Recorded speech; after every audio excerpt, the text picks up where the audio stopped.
Everybody, it's Brett with SeniorGolfSource.com. Today I'm going to help you minimize your mistakes on the course by helping you understand and developing a routine. So just like there are other things that we do in life, we wake up, we brush our teeth to get the day going, we do our morning routines and things are set. Imagine that you would just wake straight up out of bed, go to work in the condition that you're in. Chances are maybe some of you can do that because you work from home. But for those of us that have to commute to work, if you showed up what you woke up in, there's a good chance you might get some funny looks.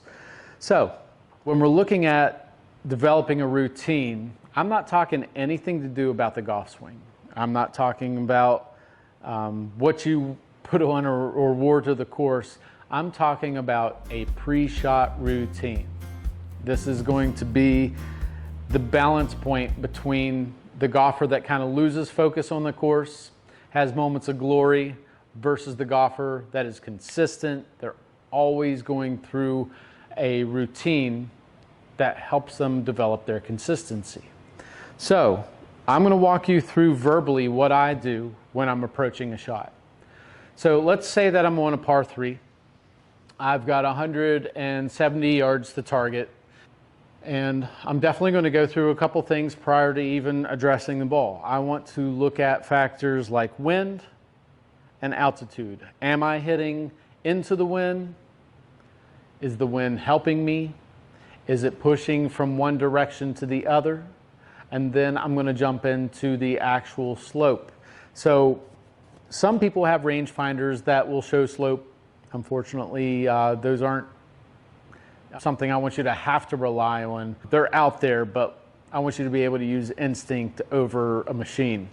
So let's say that we've got a downhill shot and say there's 10 feet in elevation change. So I know that maybe I can go a club down if I've got no wind and it's a downhill shot.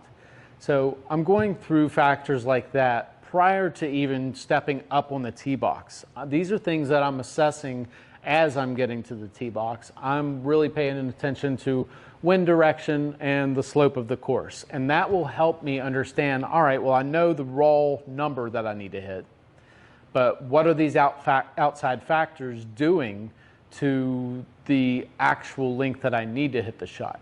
So getting some study and understanding how slope and wind really affects your overall carry is really going to affect how you perform off the tee. So with those pre-swing things aside, those outside elements aside, I'm going to walk you through my setup for the par 3. So what I'm going to do is kind of paint the picture here. I've got basically a flat level shot. Okay, I'll say that the wind is in my face. So the first thing I'm going to do is I'll pick up something, typically just a pinch of grass, and just kind of let it fall and see, confirming how fast it's going. If it's moving off pretty quick, I'm going to go ahead and club up. Just knowing that the wind is moving that fast against me, I would rather take a lower lofted club and swing smooth versus take that club that I need for this yardage and have to just kill it. I don't want to have to do that. I want to keep rhythm over aggression any day, especially on par 3s. So I've got the wind in my face. I'm going to club up here, and I'll take my setup position. And when I'm looking at it, I want to make sure that my club face is square to target. So let's say that the pin is dead center here. I'm going to pick out a point a couple inches in front of the ball, and I'm going to keep my eyes focused on that point that is in line from my ball to target. And what I'm going to do is square my club face directly on. And now I'm going to go ahead and position my body there.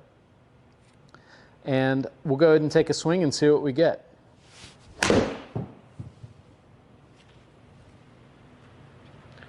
So slightly left of target, but you know what? I'm on the green. I'm reaching for my putter in my bag, and I'm making my walk up.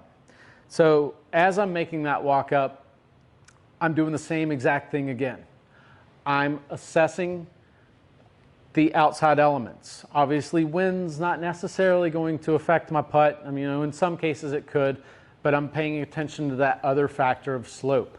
As I'm walking up to the putting surface, I'm looking at where my ball landed, and I'm looking at where the flag is, and I'm paying attention to the slope as I walk up. One of the nice pictures I put in my mind for understanding slope is, imagine if it were just a torrential downpour of rain, and we're looking at slopes, which way is the water going to fall? If I'm looking up at my ball and I see that the water would be falling towards the cup, I know that it's going to be most likely a downhill putt.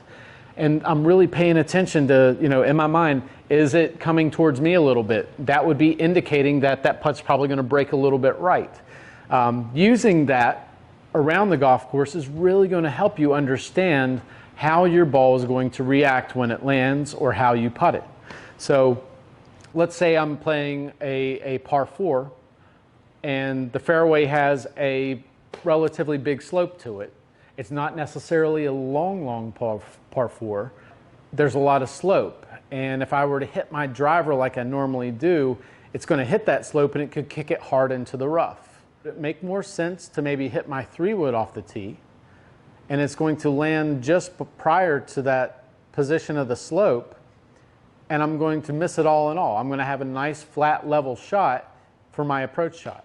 I'm going to elect to do that. I don't want to flirt with disaster. There's going to be parts of the golf course and parts of your game where taking a risk might pay off, but I would hate to stand up on that par 4 knowing that I shouldn't have hit my driver, but I go ahead and do it. I hit that slope and it kicks it into the junk.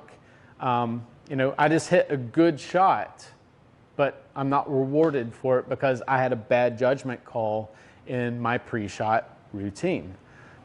So there's a lot of things that you can do in pre-shot routines. Not to say that mine is the perfect idea, but paying attention to the outside elements, paying attention to the slope of the course and what is the wind doing first is a nice indicator of how you're going to approach your shot. It might even affect the way that you aim the ball. So using that perspective to look at it from outside elements, looking at slope, looking at wind, I then want you to go through the process of standing directly behind your ball, looking at target, and we're going to pick out an intermediate point from your ball to the target and square that club face and then position our body. If you need to take practice swings before, take your practice swings before. But before you actually hit your regular shot, I want you to stand directly behind your ball, looking at your target, pick out that intermediate point, set your club face position, then set your body position, then take that swing and step up and be confident in what you're doing. So I hope you found this helpful and insightful. I'd love to hear what you guys do for your pre-shot routines and how you assess things on the golf course. Now, don't take this to the level where you're out there with a wind meter and trying to intricately figure things out, because you're going to affect pace of play. Have more of a gamer's perspective on how to approach dissecting a golf course to your advantage. So thanks again for stopping by. I look forward to hearing what you have to say.